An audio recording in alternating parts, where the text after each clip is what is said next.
Now that we have all three of our required parts for this block assembly created, we can go ahead and start an assembly file. So we'll go to New and make sure you're in the metric folder, and down in this second section here you'll see all the different assembly files, and we want the standard millimeter assembly. Notice the extension .iam, I for inventor, am for assembly. Click create, and if you look at the ribbon here, the first two choices that you see at the far left, you see place and you see create. Now places, if you already have the files created that you want to put in your assembly, you'll choose the place feature. If you choose create, to create a new part, if you haven't created the parts that you're going to assemble yet. So we've already created our parts, so let's go to place and we'll start with the bottom block. Open. Okay, so what you see is a preview of the part that I'm going to put in.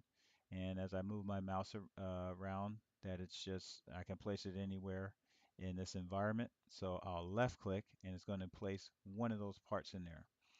As I move my mouse away from the part, you'll see a preview for a second part, another one of the bottom blocks to be placed in there, but we only want one of them. So let's right click to get out of the place feature. Okay. So I'll go ahead and click place again. This time I want the top block, and it's prompting me again to place the um, first top block in there. So I'll left click, and if I move my mouse away, it'll prompt me to add another top block, but I only want one of them. So right click, click OK, and then I'll go back to place one more time, and I'll choose the post, and I'll just place it here.